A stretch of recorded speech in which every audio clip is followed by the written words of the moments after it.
வணக்கம். இன்றைய அரசியல் ஆடுகளம் நமக்கு சொல்லும் செய்திகள் என்ன? இப்போது பார்க்கலாம். முதல் செய்தி, முன்னாள் commissioner, Chennai police commissioner Arun அவர்கள் லஞ்ச ஒழிப்புத்துறை இயக்குனராக போடப்பட்டிருக்கிறார். இது ஒரு தவறான ஒரு போஸ்டிங், தவறான ஒரு செலெக்ஷன் அப்படிங்கிறத நாங்கள் கருத்தை பதிய விரும்புகிறோம். அந்த அதிகாரி மேலே அவ்வளவு குற்றச்சாட்டு, அவர் மேலேயே லஞ்ச குற்றச்சாட்டு, அதிக சொத்தெல்லாம் சேர்த்தாருன்னு குற்றச்சாட்டு. அவரே போய் லஞ்ச ஒழிப்பு துறையில் போய் இருந்தால் எப்படி நாடு உருப்படும்? ரெண்டாவது, திமுக ஸ்டாலினுக்கு வலது கையாக இருந்தவர். எதை கேட்டாலும் நான் ஸ்டாலின்கிட்ட பேசிக்கிறேன் பாரு, இவர் பெரிய பெருமாறி, நான் ஸ்டாலின்கிட்ட பேசிக்கிறேன் பாரு. திமுக காரர்களின் ஏஜென்ட்டாக செயல்பட்டவர் அருண். அவர் போய் நீங்கள் லஞ்ச ஒழிப்புத்துறையில் போட்டிங்கன்னா கேஎன்ஆர் மேலே எஃப்ஐஆர் போடுவாரா? ஹைகோர்ட்டு சொல்லியிருக்காங்க கேஎன்ஆர் மேலே எஃப்ஐஆர் போட சொல்லி. இடி சொல்லியிருக்காங்க. ஒரு திமுக ஆதரவு அதிகாரியை நீங்கள் லஞ்ச ஒழிப்புத்துறையில் போட்டால் எப்படி எஃப்ஐஆர் போடுவான் சொல்லுங்கள்? அதாவது நாட்டில் நடக்கும் நல்லவைகளை சுட்டி காட்டுற மாதிரி கெட்டதையும் சுட்டி காட்டணும். தவறான ஒரு போஸ்டிங், தவறான ஒரு முடிவு. இதை எப்படி பண்ணாங்கன்னு கேட்டிங்கன்னா, இந்த திருமாவளவன் வேலை அருண் எப்படின்னு கேட்டிங்கன்னா, ஜாதி ரீதியாக பழி வாங்குவார். அவருக்கு மற்ற அதுவும் இவங்களை பெரும்பான்மை ஜாதிக்காரங்கள் தான் விடவே மாட்டார். அவங்க யாருன்னே அவருக்கு தெரியாது, ஆனால் ஜாதியை பார்த்து இது பண்ணுவார். பல கைதுகள் ஜாதியை பார்த்து பண்ணவர். குண்டர்கள் சட்டத்தில் எல்லாத்தையும் அடைச்சார். இப்போ தான் கொடுங்கோல் ஆட்சி ஓஞ்சிருச்சுன்னு நினைக்கும்போது, இந்த கொடுங்கோல் ஆட்சி இதெல்லாம் தவறாக பயன்படுத்தின ஒரு அதிகாரியை கொண்டு போய் லஞ்ச ஒழிப்புத்துறையில் போட்டால் இனி திமுகவை சேர்ந்த அமைச்சர்கள் யாருக்கும் இது கிடைக்காது. இவர் திருமாவளவன் ஆதவ அர்ஜுனை பயன்படுத்தி இவருக்கு இந்த போஸ்ட்டை வாங்கி கொடுத்துருக்காரு. ஏன்னு கேட்டிங்கன்னா, ஏர்போர்ட் முக்கியமானவர்களை தனக்கு எதிரான ஜாதிக்காரவங்களை திருமாவளவன் கைது செய்வதற்கு இவர் உடந்தையாக இருந்தார். அவரை போய் லஞ்ச ஒழிப்புத்துறையில் போட்டதன் மூலம் இனி திமுகவின் எம்பிக்கு மந்திரிகள் ஸ்டாலின், உதயநிதி இவர்கள் மேலெல்லாம் எந்த வழக்கும் பதிவு செய்யப்படாது. செந்தில் பாலாஜி தப்பித்து விடுவார், நேரு தப்பித்து விடுவார்.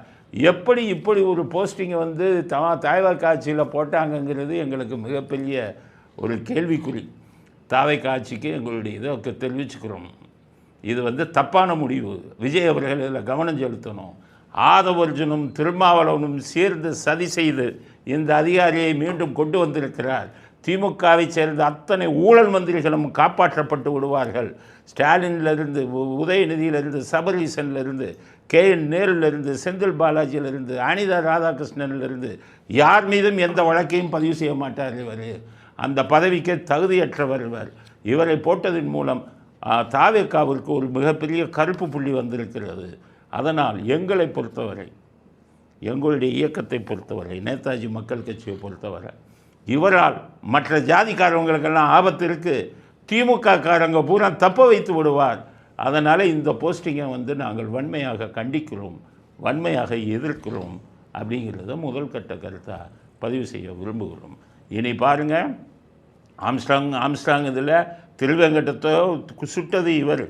அந்த ரகசியம் இனி வெளியில் வராது. அதுக்கப்புறம் அண்ணா பல்கலைக்கழகத்தில் அந்த மாணவியை, அப்பாவி மாணவிக்கு அந்தஸ்தாரை காப்பாற்றாமல், அந்த அந்தஸ்தாரை தண்டிக்காமல் அந்த சாரை காப்பாற்றிய அதிகாரி இவர். அதனால் எல்லா ஜாதிக்காரர்களும் பயந்துருப்பாங்க. இனி இவர் என்னென்ன கூத்து பண்ண போகிறாருங்கிறது தெரியலை. ஒட்டுமொத்த ஊடகங்களும் இவரை எதிர்க்கணும், இதை சுட்டி காட்டணும். விஜய் அவர்கள் ஆட்சிக்கு மிகப்பெரிய கரும்புள்ளி. விஜய் அவர்கள் இதில் தலையிட்டு ஆதவ அர்ஜுன் திருமாவளவன் கூட்டணியை உடைக்கலைன்னா தமிழ்நாடு நாசமாகி போயிடும் அப்படிங்கிற கருத்தை முதல் கருத்தாக பதிவு செய்ய விரும்புகிறோம். அடுத்தது, 10 வயது பெண் குழந்தை பாலியல் பலாத்காரம் செய்யப்பட்டு கொலை செய்யப்பட்டிருக்கிறார். அதுவும் கோயம்புத்தூரில். இது மிக மிக ஒரு கொடூரமான ஒரு விஷயம். பார்த்திங்கன்னா எப்படின்னு, அந்த கொலை நடந்த 24 மணி நேரத்துக்குள்ளே கொலையில் சம்மந்தப்பட்ட 2 பேரை சிசிடிவி கேமரா வச்சு பிடிச்சிட்டாங்க, கைது பண்ணிட்டாங்க. அவங்களுக்கு மிக கடுமையான தண்டனை, அநேகமாக தூக்கு தண்டனை கிடைச்சிடும். இப்போ ஏற்கனவே இந்த வழக்கை மிக சீக்கிரமாக நடத்தி இது இதில் தான் போகும், பாக்ஸோ கோர்ட்டில் தான் போகும். அந்த பாக்ஸோ கோர்ட்டில் கொண்டாந்து மிக விரைவாக குற்றவாளிகளுக்கு தண்டனை வாங்கி கொடுக்க வேண்டும் அப்படிங்கிறது தான் நம்முடைய ஒரு கருத்து. இதில் மாற்று கருத்து கிடையாது. ஆனால் இதை அரசியலாக்கக்கூடாது. இந்த மாதிரி கொடூரமான குற்றங்கள் அப்பப்போ உருவாகும். ஏன்னு கேட்டிங்கன்னா, நாட்டில் இந்த 8 கோடி பேர் மக்கள் 7 கோடி பேர் மக்கள் இருக்கிறதுல நல்லவனும் இருப்பான், அயோக்கியனும் இருப்பான். அயோக்கியன் அப்பப்போ கெடுதலை செய்வான். அப்போ அவனை பிடிச்சி தண்டனை வாங்கி கொடுப்பது தான் ஒரு அரசாங்கத்தின் கடமை. அது காவல்துறை சரியாக செயல்பட்டு 2 பேருக்கும் தண்டனை வாங்கி கொடுத்துட்டு 2 பேரையும் கைது செஞ்சுட்டாங்க. இதையும் அரசியலாக்கணும். கனிமொழி அப்படியே சொல்கிறாங்க, பாதுகாப்பே இல்லை. ஏமா ஆட்சிக்கு 10-13 நாள் ஆச்சு, ஒரு கொலை நடந்தோடனே பாதுகாப்பு இல்லைங்கிறீங்களே, நீங்கள்லாம் ஒரு அரசியல்வாதியா? உங்கள் ஆட்சியில் 2.5 வயசு குழந்தைய பாலியல் பலாத்காரம் பண்ணி கொலை பண்ணாங்களே, அதுக்கெல்லாம் எங்கே போனீங்க? இப்போ உங்கள் ஆட்சியில் 17,000 பாலியல் பலாத்காரங்கள் குழந்தைகளுக்கு எதிராக நடந்திருக்கிறது. நேஷனல் கிரைம் ரெக்கார்ட் பியூரோ மத்திய குற்றப்பிரிவு மத்திய குற்ற ஆவணம் சொல்லியிருக்கு. என்னென்னு கேட்டிங்கன்னா, 17,000 குழந்தைகள் பாலியல் பலாத்காரத்துக்கு இது பண்ணாங்க. அது உங்கள் ஆட்சி 2021 2026 வரை. உங்கள் 5 வருஷம் ஆட்சியில் 6,000-7,000 கொலைகள் நடந்திருக்கு. நீங்கள் இதில் போய் பாருங்கள், நேஷ்னல் கிரைம் ரெக்கார்ட் பியூரோவில் போய் பாருங்கள். அதனால் என்னமோ யோகியர்கள் மாதிரி நீங்களும் உங்கள் அண்ணனும் உங்கள் பயமாக இருக்கிறது. இதெல்லாம் தமிழ்நாட்டு மக்கள் நம்ம முட்டாள்களா? இதில் நம்ம ஒன்று முக்கியமாக சொல்ல விரும்புகிறேன். இந்த ஊடகங்கள் இவன் பூரா அதுவும் இந்த தொலைக்காட்சி ஊடகம் இருக்கான எல்லாம் லாஸில் போகிறான். இவனுக்கு பொழப்பு கிடையாது. வெக்கம் இல்லாமல் லஞ்சத்தை வாங்கிட்டு கேஸை இதை செய்தியை போடுறான். திமுக ஆட்சி இருக்கும்போது ஃபுல்லாக திமுக ஆட்சிகிட்ட லஞ்சம் வாங்கிட்டு இந்த மாதிரி பாலியல் பலாத்காரங்கள், குழந்தைகளுக்கு எதிரான குற்றங்கள், கொலைகள் எல்லாத்தையும் மறைச்சான். இதுவே போடல. ஆனால் திமுக தோத்தோன்னா முதல்ல கவலைப்பட்டவங்க இவங்க தான். ஏன்னா இது போச்சே, நமக்கு இப்போ வருமானம் போச்சே, திமுக நீ பணம் கொடுக்க மாட்டானே அப்படின்னு நினச்சாங்க. ஆனால் ஸ்டாலின் இப்போவும் அவங்கள கூப்பிட்டு இப்போவும் பணம் தரேன், அதே பணம் தரேன். முதல்ல எங்கள் ஆட்சியில் என்னென்ன குற்றங்கள் நடந்ததோ அதெல்லாம் நீங்கள் மறைச்சிங்கல்ல. இப்போ சின்ன சின்ன குற்றங்கள் நடந்தாலும் அது பெருசாக்கி காட்டுங்க, அதுக்கு பணம் வாங்கிக்கோங்கன்னு சொல்லியிருக்காரு. பெரிய பெரிய சேனல், புதிய தலைமுறையை உங்களுக்கெல்லாம் புதிய தலைமுறை இவங்க பாலிமர் எல்லாம் இந்த இதில் போயிட்டீங்களே, வேறு வேலை பண்ணுங்கண்ணே, வேறு எங்கேயாச்சும் ஒரு வேலை பண்ணுங்கள். இந்த மாமா வேலையாக பார்க்குறீங்க, யாருக்கு போய் பார்க்குறீங்க? சமுதாய விஷயத்தில் யோகியர்கள் ஆட்சியில் இவங்க ஆட்சியில் நடந்தது பெண்களுக்கு என்ன பாதுகாப்பு இருந்தது? அண்ணா பல்கலைக்கழகத்தில் இருந்த பெண்ணுக்கு நீதி கிடைச்சதா? இவங்க ஆட்சியில் அந்த பெண்ணுக்கு எங்கே நீதி கிடைச்சது? பெண் போலீஸே கையை பிடிச்சி இழுத்தாங்க. ஒவ்வொரு கொலையும் நடக்குதில்ல, ஒவ்வொரு பாலியல் பலாத்காரமும் நடக்குதில்ல, அதை எடுத்து செஞ்சவன் யார்? கொலையை பாலியல் பலாத்காரம் பண்ணவன் யாருன்னு எடுங்க. முக்கால்வாசி திமுகவை சேர்ந்தவன் தான் அதை பண்ணுவான். அதனால் யோகியர் மாதிரி இவங்க பேசாதீங்க. கனிமொழி, உங்கள் இதெல்லாம் நேஷ்னல் கிரைம் ரெக்கார்டில் போய் பாருங்கள். 10 நாள் வந்த உடனே ஒரு இது நடந்த உடனே பயமாக இருக்கான் அந்த அம்மாவுக்கு. பயமாக இருந்தால் சிங்கப்பூருக்கு ஓடுங்க. சிங்கப்பூரில் போய் சிட்டிசன் ஆகிருக்க உங்கள் அப்பா கணவனுக்கும் குழந்தை உங்களுடைய பையனுக்கும் ஆக்கின மாதிரி ஆயிடுங்க அப்படிங்கிறது தான். அதனால் இது மிக குற்றங்கள் a crime free society is an impossible dream. கிரிமினாலஜியில் சொல்லுவான், a crime free society is an impossible dream. அதாவது குற்றங்களே இல்லாத சமுதாயத்தை உருவாக்க முடியாது. அங்கங்கே ஜனநாயக நாட்டில் அப்படி தான் நடக்கும், அங்கங்கே நடக்கும். அதை காவல்துறை சின்ன சின்ன குடும்ப பிரச்சனைகளெல்லாம் நடக்கிற குற்றங்களை, இப்போ உதாரணத்துக்கு மனைவி மேலே கணவருக்கு சந்தேகம் வந்துடுது, போய் கொலை பண்ணிடுறான். உடனே சட்டம் ஒழுங்கு கட்டு விட்டதுன்னு சொல்லக்கூடாது. குடும்ப பிரச்சனை, இந்த மாதிரி விஷயங்கள் அப்பப்போ நடக்கும். இதுதான் இது. இப்போ இந்த குழந்தை விஷயத்தில் என்ன சொல்கிறாங்க, இவங்க இதில் குழந்தையோட தாயார் சரியாக கவனிக்கலை. இந்த குழந்தை வெளியில் கொலை செய்யப்பட்டு கிடக்கும்போது மது அருந்திட்டு படுத்து கிடந்தாங்கன்னு சொல்கிறாங்க. அவருடைய கணவர் அந்த மனைவிக்கே தெரியாமல் இந்த பெண்ணை இந்த குழந்தைய எரிச்சிருக்காரு. ஸோ குடும்பத்தில் அந்த குழந்தைக்கு பாதுகாப்பு இல்லாத சூழ்நிலை இருந்திருக்கு. இதெல்லாம் தான் அரசாங்கம் சரி பண்ணணும். இதெல்லாம் ஸ்டாலின் அரசாங்கம் நீங்கள் சரி பண்ணியிருந்தீங்கன்னா உங்கள் இதில் 27,000 குழந்தைகள் பாலியல் பலாத்காரத்துக்கு உட்படுத்தப்பட்டிருப்பாங்களா? உங்களுக்கு தெய்வ செயல்னு உங்கள் கட்சிக்காரன் தான் போய் பண்ணான் ஒரு குழந்தைய. நிறையா குழந்தைகள் உங்கள் திமுககாரன் தான் பாலியல் பலாத்காரம் பண்ணான். அதனால் யோகிகள் மாதிரி பேசாதீர்கள். ஸ்டாலின், இவர் கனிமொழி, உத்தமி மாதிரி பேசாதீங்க. உங்கள் ஆட்சியை திரும்பி பாருங்கள். தேசிய குற்ற ஆவண பதிப்பகத்தில் போய் எடுத்து பாருங்கள். உங்கள் ஆட்சி எந்த லட்சணத்தில் இருந்தது? இந்த ஆட்சி அந்த 10 நாளில் ஒரு கொலை நடந்தோடனே துள்ளி குதிக்கிறீங்களே. அதனால் படிச்சுட்டு பேசுங்க. தமிழ்நாட்டு மக்களுக்கு சொல்கிறேன், இந்த மீடியாவை பூரா விலைக்கு வாங்கி வச்சுருக்காங்க. எல்லா பேருக்கும் பணத்தை கொடுத்து வச்சுருக்காங்க. சின்ன இது நடந்தால் பெருசாக்கி போடுவான். அதே இது டிஎம்கே ஆட்சியில் பெருசு நடந்தது எதையுமே கண்டுகொள்ளவில்லை. புறக்கணியுங்கள் இந்த இவங்கள மீடியாவை. அதுவும் முக்கியமாக அந்த தொலைக்காட்சிகள் யார் யார் வந்து திமுகவுக்கு ஆதரவு செயல்படுகிறார்களோ அவர்களை எல்லாம் புறக்கணியுங்கள். அவர்கள் நாட்டு மக்களை குழப்பத்தில் ஆழ்த்தும் வேலையை செய்து கொண்டிருக்கிறார்கள் அப்படிங்கிறது அந்த கொலை விஷயமாக நம்முடைய. ஏன்னா இதில் போலீஸ் பண்ணது கரெக்டாக பண்ணியிருக்காங்க. ஆனால் அந்த பேட்டி கொடுக்கும்போது போலீஸ் ஆஃபீஸர் சிரிச்சாங்கன்னு ஒரு செய்தி வந்திருக்கு. அது தப்பு. ஏன்னா போலீஸ் அதிகாரிகளுக்கு வந்து பொறுப்பு வேணும். இன்றைக்கி எல்லா இடமும் கேமரா வந்துருச்சு. ஒரு கொலை வழக்கை பற்றி ஒரு குழந்தைக்கான ஒரு இதை பேசும்போது சிரிச்சுக்கிட்டு அந்த பாடி லாங்குவேஜ் இது எல்லாமே பார்ப்பாங்க. இது அதிகாரிகளுக்கு கெட்ட பேராக வரும். அதனால் இந்த கொலை வழக்கு வந்து மிக அதிகமாக விளம்பரப்படுத்தப்பட்டிருக்கிறது. ஸ்டாலின் ஆட்சியில் இதுபோல் ஆயிரக்கணக்கான கொலைகள், 27,000 கொலைகள் நடந்திருக்கிறது. பாலியல் பலாத்காரம் 27,000, பாலியல் பலாத்காரம் கொலை வந்து 7,000 6,000 அதுவரை நடந்திருக்கு.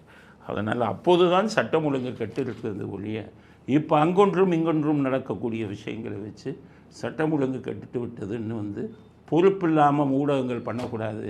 ஊடகத்தோட முகத்திரையை கிழிச்சிடுவோம், ஜாக்கிரதையாக இருங்க. பணத்தை வாங்கிட்டு எழுதுறவன் எவன் பணத்தை வாங்கி எழுதுகிற போடுறவன் எவன்னு பார்த்து உங்கள் முகத்திரை கிழிக்கப்படும் அப்படிங்கிறத அடுத்த கட்ட செய்தியாக பதிவு செய்ய விரும்புகிறோம். அடுத்தது இந்த டாஸ்மாகில் வந்து நம்ம ஏற்கனவே பார்த்தோம், இதை பற்றி பேசணும். டாஸ்மாகை 717 கடையை மூடுங்கன்னா அவங்க மூட மாட்டேன்னு போராட்டம் எல்லாம் பண்ணாங்க. மீதி எல்லா கடையும் மூடுவோம்னு அரசாங்கத்துக்கு எதிராக பேசினாங்க. அப்போவே நான் சொன்னேன், டாஸ்மாக் மந்திரியாக செந்தில் பாலாஜி இருந்தார். டாஸ்மாக் மந்திரியாக செந்தில் பாலாஜி இருக்கும்போது என்ன நடந்தது அப்படின்னு கேட்டிங்கன்னா, பல கொள்ளையடித்தார், எல்லாம் பண்ணார். எல்லா அதிகாரிகளுமே இவருக்கு தெரிஞ்சவங்க. டாஸ்மாக் கடையில் வேலை பார்க்குறவங்க எல்லாத்தோடையும் தொடர்பு வைத்திருந்தார்.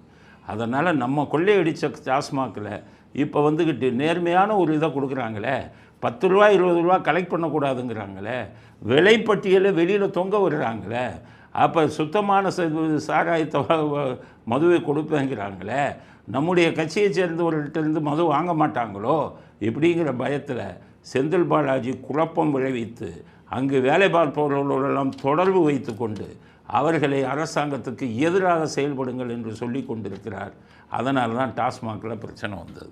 அதே மாதிரி செந்தில் பாலாஜி மின்சார அமைச்சராக இருந்தார். மின்சார அமைச்சராக இருக்கும்போது நிறைய அதிகாரிகளுக்கு அவருக்கும் தொடர்பு இருந்தது.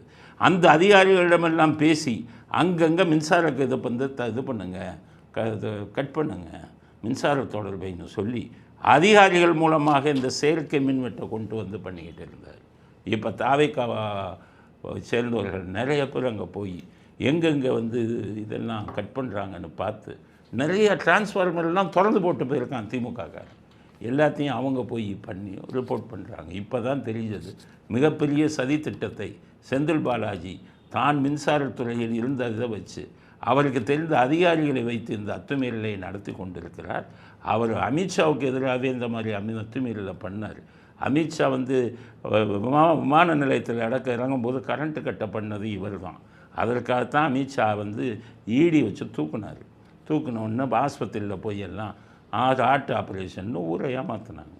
அதனால் இப்போது நடந்து கொண்டிருக்கும் அத்தனை பிரச்சனைக்கு காரணம் இபியில், அதாவது மின்சாரத்துறையிலும் டாஸ்மாகிலும் நடக்கும் அத்தனை பிரச்சனைக்கும் காரணம் செந்தில் பாலாஜி. இதற்கு பின்னால் திமுகவின் ஸ்டாலின் அவர்களுக்கு வந்து தவறான ஒரு இதுங்களுக்கு அறிவுரைகளை கூறி குறுக்கு வழியில் தாவேக்காவின் ஆட்சிக்கு பேரை கெடுக்கணும்னு பண்ணியிருக்காங்க அப்படிங்கிறது அடுத்த கட்ட கருத்து. அடுத்தது இன்னும் இந்த மீடியாக்காரன்லாம் என்ன பண்ணுறான், போயஸ் கார்டனில் வாங்க போகிறாரு விஜய் வீடை 1000 கோடியில் வாங்க போகிறாரு அப்படின்னு கிளப்பி விடுறான். ஸ்டாலின் தூண்டுதலில் விஜய் என்னென்ன எதிர்க்கோ சமூக ஊடகங்களில் புரளியை கிளப்புங்கன்னு சொல்லி 1000 கோடி. இப்போ வெளி மாவட்டங்களில் இருக்கிறவங்களுக்கெல்லாம் உங்களுக்கு போயஸ் கார்டன்னா அவ்வளோ தெரியாது. 1000 கோடிக்கு வீடு வாங்க முடியுமா சென்னையிலங்கிறதெல்லாம் தெரியாது. சென்னையில் போயஸ் கார்டனில் ஒரு கிரவுண்டோட விலையே 15 கோடி தான். அங்கே வந்துக்கிட்டு நீங்கள் வந்து ஒரு 2 கிரவுண்டு 3 கிரவுண்டில் தான் வாங்குவாங்க. அதை வாங்கினீங்கன்னா 45 கோடியில் வந்து அருமையான வீடு கட்டிடலாம். இல்லை ரொம்ப அதிகம் போனால் 100 கோடியில் மிகப்பெரிய வீடு கட்டிடலாம். தனுஷெல்லாம் இப்போ 100 கோடியில் தான் வீடு கட்டினார். அதனால் இந்த இப்போ போயஸ் கார்டனில் 1000 கோடிங்கிறது மிக மிக இதான கற்பனை அப்படிங்கிறத புரிஞ்சுக்கோங்க. தமிழ்நாட்டில் இந்த சென்னையில் போட் கிளப்புன்னு ஒரு ஏரியா இருக்குது. அது மிகப்பெரிய பணக்காரர்கள் வாழக்கூடிய ஏரியா. தயாநிதி மாறனுக்கு அங்கே பங்களா இருக்குது, கலாநிதி மாறனுக்கு அங்கே பங்களா இருக்குது, குமுதம் பத்திரிகையின் உரிமையாளருக்கு அங்கே பங்களா இருக்குது. இப்படிப்பட்ட சூழ்நிலையில் போட் கிளப்புங்கிறதுல அங்கே இப்போ 20 லட்சம், 20 கோடி, 25 கோடி ஒரு கிரவுண்டு. ஆனால் போயஸ் கார்டன்லாம் அதில் பாதி தான். அதனால் 15 கோடி. அப்படி விஜய் ஏன் போயஸ் கார்டனுக்கு மாறணும்னு நினைக்கிறாருன்னா, தலைமைச் செயலகத்துக்கு அங்கேருந்து பக்கம். ஸோ இந்த டிராஃபிக்கு பிரச்சனை, போக்குவரத்து இடையூறுனா இல்லாமல் பண்ணலாங்கிறதுக்காக அங்கே பார்க்குறாங்க. அதை இந்த கூலிக்கு மாரடிக்கிற மீடியாக்கள்லாம் சேர்ந்து 1000 கோடிக்கு 1000 கோடிக்கு வாங்குறாருனே இங்கே ஒரு படத்துக்கு 200 கோடி வாங்கினார் இல்லையா? இந்த ஸ்டாலின் மாதிரி உதயநிதி மாதிரி ஊராம் பணத்தை கொள்ளையடித்து, குறுக்கு வழியில் மக்கள் பணத்தை கொள்ளையடித்து வெளிநாடுகளில் முதலீடு பண்ணி அந்த பணத்திலே வாங்குறாரு. அவர் உழைச்சி சம்பாதிச்ச பணத்திலே வாங்குறாரு. அப்படி வாங்கினாலும் 50 கோடி 100 கோடிக்கு மேலே இங்கே வந்து சென்னையில் வாங்குறதுக்கு இது கிடையாது. 1000 கோடின்னு சொல்லி தவறாக செய்தியை மக்களிடம் கொண்டு போய் சேர்க்கிறார்கள். அதை நீங்கள் புரிஞ்சுக்கணும். அடுத்து உதயநிதி வந்து சினிமாவில் நடிக்க போகிறாராம். திரும்பி சினிமாவில் பெரிய சூப்பர் ஹீரோ, பெரிய சூப்பர் ஸ்டாரு. அவர் இப்போ நடித்த படம் ஒரு 5 6, அதில் ஓடின படம் எல்லாம் வந்து இந்த சந்தானம்ங்கிற ஒரு காமெடினால் ஓடிச்சு. அதனால தான் உதவியில் என்ன சொல்லுவார் உதயநிதி, நம்ம மூஞ்சிக்கு எவனும் படம் பார்க்க மாட்டான், நம்ம கதாநாயகனாக இருந்தது ஒரு ஆக்சிடெண்ட்டு, விபத்து, அதனால் சந்தானத்தை புக் பண்ணால் தான் நான் நடிப்பேன்னு சொன்னார். அதனால் ஆரம்பத்தில் 1-2 படம் சந்தானத்துக்காகத்தான் ஓடிச்ச ஒழிய உதயநிதிக்காக ஓடல. உதயநிதி இந்த படங்களை கூட என்ன பண்ணுவாங்கன்னா, திமுக மாவட்ட செயலாளர்களை கூப்பிட்டு படத்துக்கெல்லாம் டிக்கெட் வாங்குங்கன்னு அவங்க அப்பா முரசொலிக்கு தலையில் கட்டின மாதிரி முரசொலி பத்திரிக்கைக்கு இவர் வந்துட்டு எல்லா இதையுமே டிக்கெட்டுகளையும் மாவட்ட செயலாளர் வாங்கி அங்கே கூட்டமே இருக்காது, மாவட்ட செயலாளர் போய் டிக்கெட்டை வாங்கி கிழிச்சு போடுவாங்க. இப்படித்தான் ஓடிச்சு அவருடைய படம். அதுக்கப்புறம் இன்னொன்று என்னென்னு கேட்டிங்கன்னா, ரெஜெண்ட்டில் எல்லா தியேட்டர்களையும் கையில் வச்சுருந்தார் உதயநிதி. இவர் படம் வரும்போது நல்ல பெரிய படங்கள் வராமல் பார்த்துக்குவார். அப்போ இந்த சினிமா பார்த்து பழகினவங்கெல்லாம் தியேட்டரில் வர படமே இருக்காதுன்னு சொல்லி இவர் படத்துக்கு உள்ளே போவாங்க. அதனால் ரெஜெண்ட்டை கையில் வச்சுக்கிட்டு, சினிமா துறையை கையில் வச்சுக்கிட்டு, சந்தானத்தை கையில் வச்சுக்கிட்டு இவர் படம் ஓடிச்சு. அதனால் இவர் ஒரு பெரிய ஹீரோவும் இல்லை, இவருக்குன்னு ஒரு பெரிய ரசிகர் பட்டாளமெல்லாம் இல்லை. இவர் சினிமாவில் நடிக்க வந்தாலும் ஒன்றும் ஒப்பேறாது, போடி ஆகாது. அதனால் அரசியல்லே வந்து அவர் குட்டிச்சவராகிட்டு இருந்தால் நல்லது. சினிமாவுக்கு மீண்டும் வந்து குட்டிச்சவர் ஆக்காதீங்க. ஆட்சி மாறிப்போச்சு, உங்கள் ரெஜெண்ட்டுடைய செல்வாக்கெல்லாம் இன்னும் நடக்காது. அதனால் மீண்டும் சினிமா துறைக்கு போனீங்கன்னா உங்களுக்கு மிகப்பெரிய தோல்வி தான் கிடைக்கும் அப்படிங்கிறத உதயநிதிக்கு நம்ம செய்தியாக பதிவு செய்ய விரும்புவோம். அடுத்தது, உதயநிதி எந்த காலத்திலையும் இந்த காங்கிரஸை மட்டும் கூட்டணியில் சேர்க்கக்கூடாதான். குறைஞ்சபட்ச ஒரு நன்றியோ நாகரிகமோ இல்லாத காங்கிரஸை இனி எந்த காலத்திலையும் நாம் நம்பக்கூடாது, எந்த காலத்திலையும் நாம் கிட்ட சேர்க்கக்கூடாது. ஏன்னு கேட்டேன்னா முதுகில் குத்திட்டாங்க. முதுகில் குத்தினது யாருன்னு தமிழ்நாட்டு மக்கள் உங்களுக்கு சொல்கிறேன், புரிஞ்சுக்காங்க. அதாவது 4ஆம் தேதி அன்னைக்கு வாக்கு எண்ணிக்கை நடந்தது. வாக்கு எண்ணிக்கை நடக்கும்போதே டிவிக்கு தாவேக்கா லீடிங்கில் போச்சு, முன்னணியில் போச்சு. தாவேக்கா முன்னணியில் போகும்போதே இவங்களுக்கு ட்ரெண்டு தெரிஞ்சு போச்சு, நம்ம தோற்றுடணும். அப்போ ஏடிஎம்கே வந்து நம்ம அடுத்து வராங்க, விஜய்க்கு தான் வந்தால் நம்ம 2 பேரும் சேர்க்கணும்னு சொல்லி சேர்ந்தா தான் முடியும்னு சொல்லி இந்த சதி திட்டத்தை ஸ்டாலின் ஆரம்பித்து உதயநிதி வந்து இதை எப்படி நடத்தணும்னு சொல்லி ஓட்டு எண்ணிக்கை நடந்துக்கிட்டு இருக்கும்போதே டெல்லிக்கு காண்டாக்ட் பண்ணி அமித்ஷாவை பிடிச்சி நாங்களும் அதிமுகவும் சேர்க்கணும், விஜய் வரவிடக்கூடாது அப்படிங்கிற சதி திட்டத்தை தீட்டினவரே உதயநிதி தான். இதுக்கு ஸ்டாலினும் தலையாட்டினார். அன்னைக்கு ஓட்டு எண்ணிக்கை நடந்த அன்னைக்கு நைட்டு நான் பேசின வீடியோவை பாருங்கள், அதில் கிளீனாக சொல்லியிருக்கேன். திமுக இப்படிப்பட்ட ஒரு சதி திட்டத்தை போட்டுருக்காங்க. ஆக உதயநிதி தான் சதி திட்டம் பண்ணார். அப்போ காங்கிரஸ் முதுகில் குத்துனது திமுக தான், உதயநிதி தான். காங்கிரஸ் உங்கள் முதுகில் குத்துனாங்கன்னா அது எப்படி ஏற்றுக்கொள்ள முடியும்? இதை பார்த்தாங்க காங்கிரஸ் டெல்லியில், ஆஹா இவங்க வந்து அதிமுகவோட சேர்ந்துறாங்க, அதனால் இவங்க நம்ம முதுகில் குத்த பார்க்குறாங்கன்னு சொல்லி சுதாரிச்சுட்டு அதுக்கப்புறம் தான் அவங்க போய் தாவேக்கால வந்து கூட்டணியில் சேர்ந்தாங்க. அதனால் எல்லா கூட்டணி கட்சிகளுக்கும் இப்போ நிலைமை பாருங்கள். உதயசூரியன் சின்னம், அதில் கூட இருந்த கட்சிகளெல்லாம் வற்புறுத்தி உதயசூரியனுக்கு சின்னத்தை கொடுத்து நிற்க வச்சாங்க. இப்போ தோற்றவங்கெல்லாம் என்ன சொல்கிறாங்க தெரியுமா? இவங்க சின்னத்தில் நிற்காமல் நான் சுயேட்சை சின்னத்தில் நின்னால் கூட ஜெயிச்சிருப்போம். உதயசூரியன் சின்னத்தில் நின்றதுனால பொதுமக்கள் பயங்கரமான எதிர்ப்பில் இருந்ததுனால உதயசூரியன் சின்னத்தில் எங்களுக்கு ஓட்டு போடல அப்படின்னு சொல்ல ஆரம்பிச்சிட்டாங்க. ஆக பெரிய திமுகம்பீங்க, உதயசூரியம்பீங்க. உங்கள் கூட்டு நிகழ்ச்சிகளே உதயசூரியன் சின்னத்தில் தான் நின்னதுனால தான் தோற்றோங்கிறாங்க. திமுக கூட்டணியில் நின்னதுனால தான் தோற்றோங்கிறாங்க. எவ்வளவு கேவலமான ஒரு நிலைமையில் உங்கள் கட்சி வந்துருச்சு அப்படிங்கிறத உதயநிதி புரிஞ்சுக்கணும். அதனால் காங்கிரஸ் முதுகில் குத்துனாங்கன்னு சொல்கிறது பொய், அப்பட்டமான பொய். முதலில் உதயநிதி தான் திமுக அதிமுக ஆட்சி அமைக்கணும்னு சொல்லி முதுகில் குத்தினார். அதற்கு பதிலாகத்தான் காங்கிரஸ் தாவேகாவுடன் சேர்ந்தது அப்படிங்கிற விஷயத்தை நம்ம தமிழ்நாடு மக்கள் புரிஞ்சுக்கணும். ஏற்கனவே நம்ம ஸ்டாலின் சொல்லிக்கிட்டே இருந்தார், சுனாமியை அடிச்சுட்டு போயிடுச்சு, எங்களை அடிச்சுட்டு போ. நான் சொன்னேன் சுனாமி இல்லைப்பா, அது கொரோனா வைரஸு. காலி நீங்கள் அத்தனை பேரும் 59 பேர் தான் மிஞ்சி இருக்கீங்க, இருந்தாலும் உங்கள் உடம்புல விஜய்ங்கிற கொரோனா வைரஸு அந்த 59 பேர்லையும் இருக்குது, ஒவ்வொருத்தனாக காலியாமான்னு சொன்னேன். அதனால் விஜய்ங்கிற கொரோனா வைரஸ் உங்கள் 59 பேர் உள்ளேயும் போயிடுச்சு, ஒவ்வொரு ஆளாக காலியாக போகிறீங்க. அதனால் ரீஎலெக்ஷன் வச்சா ஒருத்தர் கூட தலை தப்பாது, ஸ்டாலினுக்கு சொல்லு. அடுத்தது ஸ்டாலின் என்ன சொல்கிறாரு, சுனாமின்னார். அது என்ன சொல்கிறாரு, அரசியல் சுனாமி அல்ல விஜய், சினிமா சுனாமின்ட்டு. இப்போ நடந்திருக்கக்கூடிய தேர்தல் அரசியல் சுனாமி அல்ல, அது சினிமா சுனாமி தான். சினிமா சுனாமி வந்து தான் உங்கள் அப்பாவை காலி பண்ணாங்க. எம்ஜிஆர் சினிமா சுனாமின்னாரு, உங்கள் அப்பா சினிமாக்காரன்னாரு. அந்த சினிமா சுனாமி வந்து தான் உங்கள் அப்பாவுக்கு வனவாசம் கொடுத்தாங்க.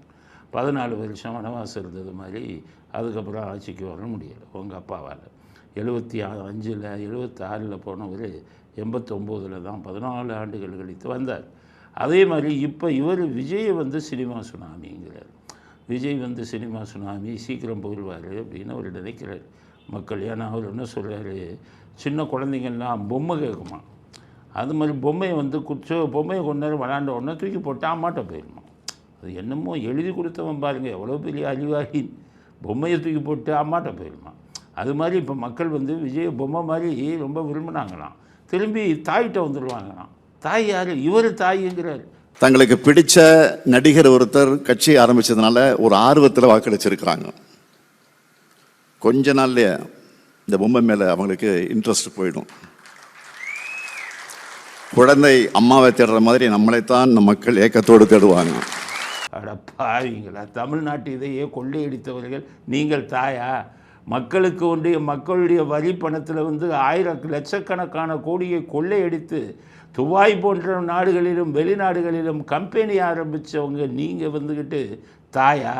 தமிழ்நாட்டில் இருக்கக்கூடிய அத்தனை கனிம வளங்களையும் சுரண்டி வருங்காலத்தில் தமிழ்நாட்டில் மழையே பெய்யாத அப்படிங்கிற இதை கூட கவலைப்படாமல் கொள்ளையடித்த கும்பலான நீங்கள் தமிழ்நாட்டுக்கு இவங்களுக்கெல்லாம் தாயினா சொல்கிறீங்க? நீங்கள் செய்யாத அக்கிரமமா? அதனால் கடவுளே உங்களை மன்னிக்க மாட்டார். அதனால் சுனாமியும் கிடையாது, ஒன்றும் கிடையாது. உங்களை அழிக்கணுங்கிறது இறைவனுடையது, அதுதான் நடந்திருக்கிறது அப்படிங்கிறது அடுத்த கட்ட கருத்து. அதிமுக எம்எல்ஏக்கள் 3 பேர் ராஜினாமா பண்ணிட்டாங்க.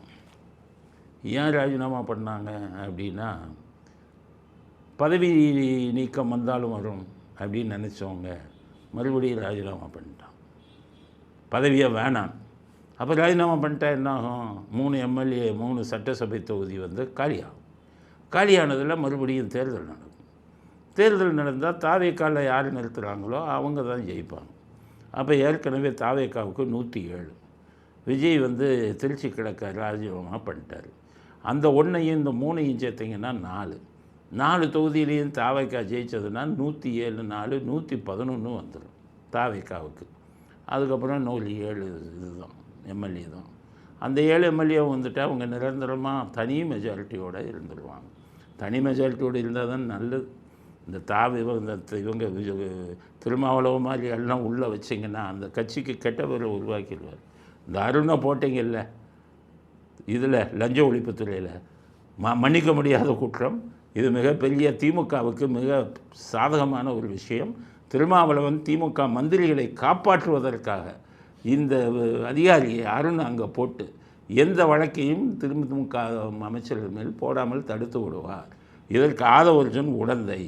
விஜய் அவர்கள் இதில் தலையிட்டு பண்ணுங்க, இல்லைன்னா நிலைமை மோசமாயிரும், உங்கள் கட்சிக்கு கெட்ட பேர் வந்துருங்கிற கருத்தை பதிவு செய்ய விரும்புகிறேன். அதனால் அந்த 3 எம்எல்ஏக்களை நீங்கள் காலி பண்ணிட்டாங்கன்னா 3 எம்எல்ஏக்கள் ராஜினாமா பண்ணிட்டா உங்கள் கட்சி நின்று ஜெயிக்கணும்னா உங்களுக்கு இருக்கிற நல்ல பேரை காப்பாற்றுங்க. திமுக ஆதரவு அதிகாரிகளை நீங்கள் பெரிய பதவிகளை கொடுத்தால் அது மிகப்பெரிய கெட்ட பேரை உருவாக்கும். அதனால் 3 அதிமுக எம்எல்ஏக்கள் போக இன்னும் சில பேரை ராஜினாமா செய்வதற்கு தயாராக இருப்பதாக செய்தி வந்திருக்கிறது. அதனால் விஜய் தனி மெஜாரிட்டியில் ஆட்சி அமைப்பதற்கு அது வழிவகுக்கும். அப்போ இந்த கூட்டணி கட்சியில் இருக்கிறவனை பூரா வெளியில் தள்ளிட்டு குறிப்பாக திருமாவளவனை தள்ளுங்க. இல்லாவிட்டால் தவறான விஷயத்தை ஆதவர்ஜுனை வைத்து அவர் நடத்தி கொண்டிருப்பார். அதன் மூலம் விஜய்க்கு மிகப்பெரிய கெட்ட பெயர் வரும். உடனடியாக அருணை அந்த பதவியிலிருந்து மாற்றுங்கள். திமுக அதிகாரிகளை போட்டிங்கன்னா உங்களை கவுத்துருவாங்க அப்படிங்கிறத இறுதிக்கட்ட கருத்தாக பதிவு செய்ய விரும்புகிறோம். இத்துடன் இன்றைய அரசியல் ஆடுகளம் நிறைவு பெறுகிறது. மீண்டும் நாளை புதிய செய்திகளுடன் உங்களை சந்திக்கிறோம். நன்றி, வணக்கம், ஜெய் ஹிந்த்.